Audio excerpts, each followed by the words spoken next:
चतुर्काधीश। तो आज का टॉपिक है सुबह सुबह की उनकी दिल की बातें। 1 फरवरी बुधवार के लिए है ये रीडिंग एंड हमारे सामने हैं कुछ ऑब्जेक्ट्स। ठीक है, हमारे सामने है टैरो, फिर क्रिसमस ओरेकल, ओके, और ये है ट्विन फ्लेम ओरेकल। अगर लगा तो हम लव मैसेजेस भी लेंगे, so let's connect to it.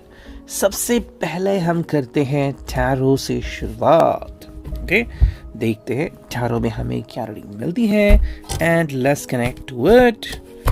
Here we go and shuffle the card and ये रीडिंग है जनरल, सो आप देख लीजिए। एंड मेजर अरकाना के जब कार्ड्स आते हैं वो सारी राशियों को रिप्रेजेंट करते हैं। कितने कार्ड्स आ गए हैं? 1 2 3 4 5 6 कार्ड आ गए हैं और हमें चाहिए 2 कार्ड। ठीक है, चलो चुनते हैं। 7 और ये 8। बहुत ही वियर्ड तरीके से पहले 6 कार्ड आ गए। ये है the high priestess, as you can see ये है हमारा पहला कार्ड। ठीक है, that is our first card.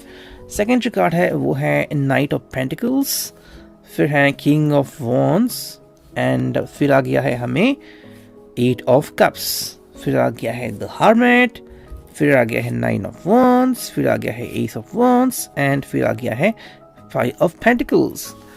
अगर यहाँ पे कुछ कार्ड मिसिंग है जो हमें दिख रहा है तो भाई पहले बात यहाँ पे पेंटाकल्स है, वॉन्ड्स है, कप्स हैं, तो सिर्फ सॉर्ड्स मिसिंग है कि जेमिनी, लिब्रा, एक्वेरियस यहाँ पे नहीं दिख रहे हैं।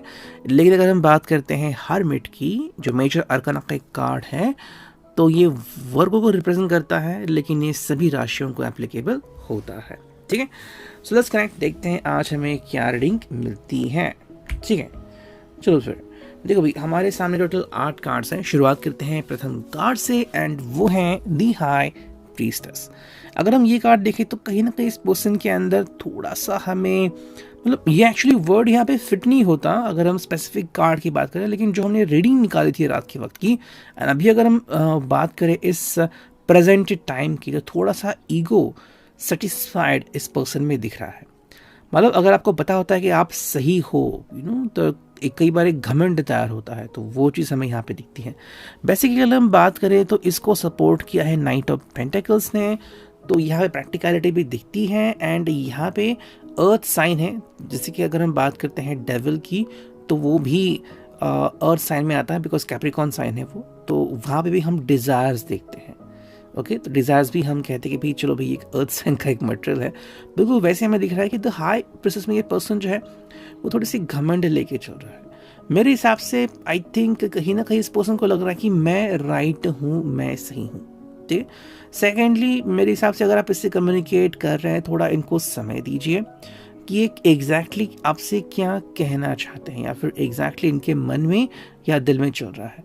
कई बार बहुत सारी भावनाएं होती हैं एंड वो बस सामने आने की कोशिश करती हैं। अगर हम उन्हें रोकते हैं तो फिर तकलीफ होती है। इससे अच्छा है कि ये पर्सन जो चाहता है आपके सामने अपनी बातें रख सकता है। हालांकि ये कम ज़्यादा भी हो सकता है, like the person could say कि भाई आप बोलो, मुझे कोई प्रॉब्लम नहीं है। अगर ऐसा है, अगर वो अपनी इस फीलिंग को हटा देता है तो कोई बात नहीं है। लेकिन कई बार लगता है ना कि भाई नहीं मैं ही सही हूँ, तो वो चीज़ हमें यहाँ पे दिखती है। नाइट ऑफ पेंटिकल्स की अगर हम बात करें टॉरस, वर्गो, कैप्रिकॉर्न, तो ये पर्सन कह रहा है भाई मैं जिस जैसे चाहूँगा वैसे आकार दूंगा। मान लीजिए आपको कुछ खरीद के लेके देने वाले हैं तो ये जो चाहते हैं वो खरीद के लेके देंगे, तो चीज़ें बदल जाती है ना। तो वो बात यहाँ पे दिखती है कि ये पर्सन एक्चुअली मतलब अगेन यहाँ पे ट्रस्ट की चीज़ें आती हैं, बट इनके हिसाब से जैसे मैं कहूँगा वैसे होगा। हाँ, कहीं ना कहीं यहाँ पे किसी किसी को ट्रस्ट इश्यूज का सामना करना पड़ सकता है, लेकिन ये कम ज़्यादा हो सकता है। ट्रस्ट इश्यूज बहुत ज़्यादा तो कुछ नहीं होगा, लेकिन छोटी मोटी बातों के ऊपर यहाँ वहाँ थोड़ा सा झगड़ा आप एक्सपेक्ट कर सकते हो।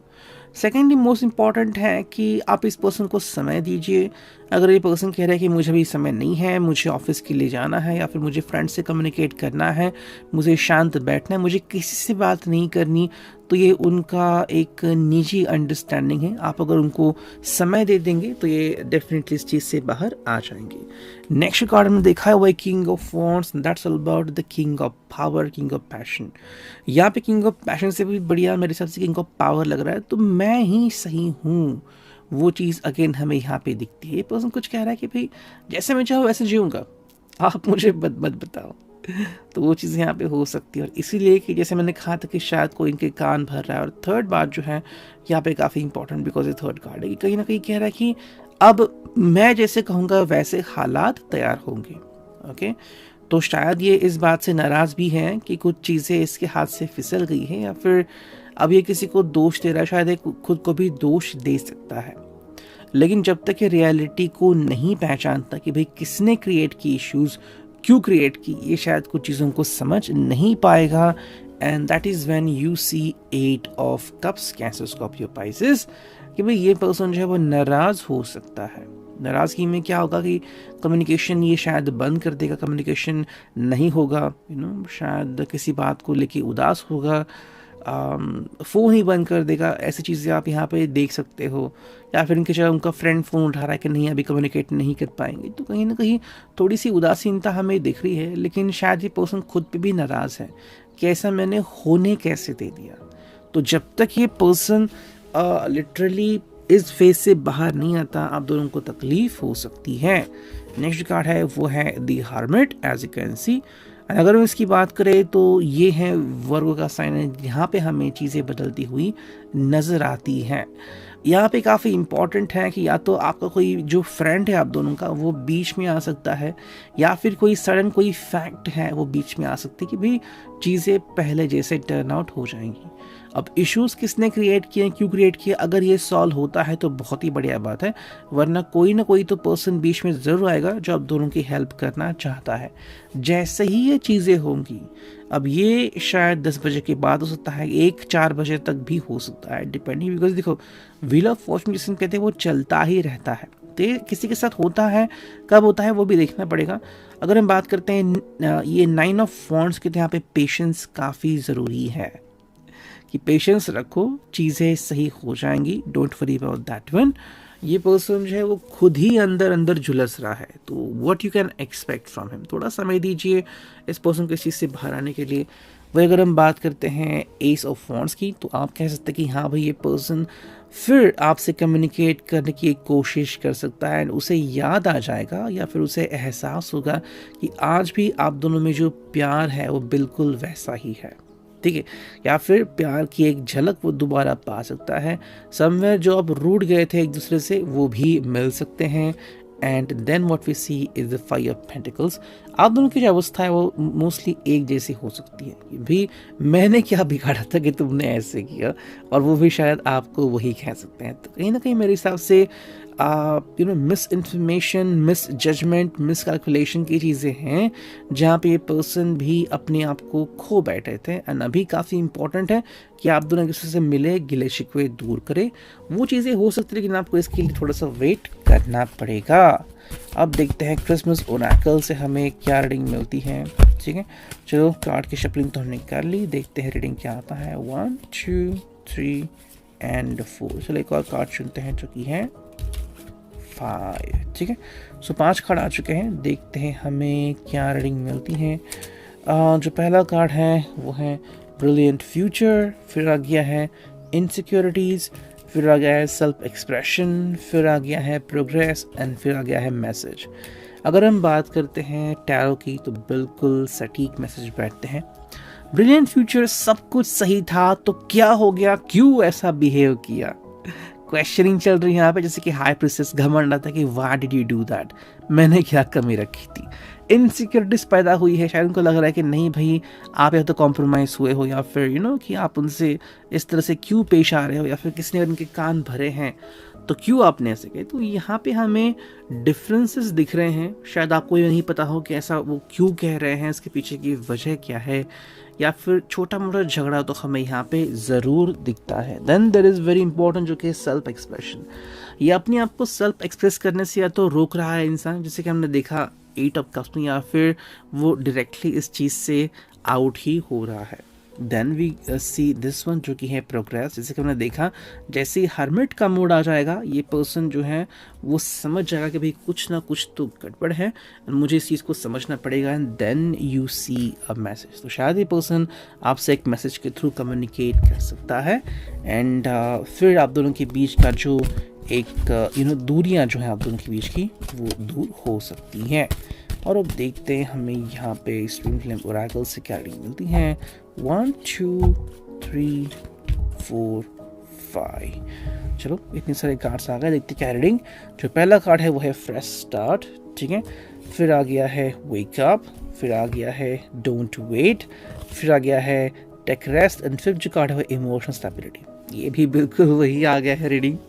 देखो ये फ्रेश स्टार्ट लग रहा है कि नहीं अब मुझे आगे बढ़ जाना चाहिए, मुझे मूव ऑन करना चाहिए। तो आई थिंक बहुत ही ज़्यादा एग्रेसिव रीडिंग आ गई कि नहीं मुझे किसी की बात सुननी ही नहीं है। अब क्या है वेकअप, मतलब अभी जगो, अभी मुझे बिल्कुल भी किसी के बारे में सोचने की ज़रूरत नहीं है, मुझे मूव ऑन होने की ज़रूरत है। एंड सेकेंड इस थिंग कि वेट क्यों कर रहे हो कि कोई आपको कॉल करेगा, कोई कहेगा आई एम सॉरी वगैरह, नहीं। तो कहीं ना कहीं शायद ये पर्सन आपसे कुछ एक्सपेक्ट कर रहा है, फिर एटलीस्ट सॉरी तो एक्सपेक्ट कर रहा है, ऐसा लग तो रहा है। एंड यहाँ पे क्या कर टेक रेस्ट कि नहीं अब मैं आगे बढ़ूंगा एंड मुझे बस प्रिपेयर होना है लाइक वाइज। लेकिन जैसे ही मैंने कहा हार्मिट का मोड आ जाएगा, फिर ये चीज़ें आएंगी इमोशनल स्टेबिलिटी। ये समझ जाएगा कि किस में इमोशनल स्टेबिलिटी है। और देखो हर्मिट का मोड जो है, क्योंकि जो हमने ये लास्ट का ओरेकल देखा, इसमें शायद किसी किसी को हर्मिट का मोड एप्लीकेबल नहीं भी होगा, लेकिन जब फाइनली पर्सन कनेक्शन बनाने की कोशिश करेगा, शायद किसी और से भी हो, ये समझ जाएंगे कि जो इमोशनल स्टेबिलिटी है वो हर किसी के साथ नहीं आती। फॉर एग्जाम्पल अगर आप इनको ध्यान दे के समझ पा रहे हो, आप इनको अंडरस्टैंड करते हो, फिर चाहे कभी गुस्सा होते हैं, कभी चिल्लाते हैं, कभी इमोशनली ऐसे एब्रप्ट बिहेव करते हैं, कभी आपके ऊपर गुस्सा निकालते हैं वर्बली, फिर भी आप इनको समझते हो, तो ये इमोशनल स्टेबिलिटी आप इनको दिलाते हो। उसी जगह पे कोई और होगा तो इनको उसी तरीके से रिएक्ट करेगा ऐसा ज़रूरी नहीं है। और इसलिए जब ये पर्सन आपसे दोबारा कनेक्ट करेगा, ये समझ जाएगा कि भाई इमोशनल स्टेबिलिटी सिर्फ कोई पर्सन ही हमें देता है। It reading, I hope it resonate. See you next.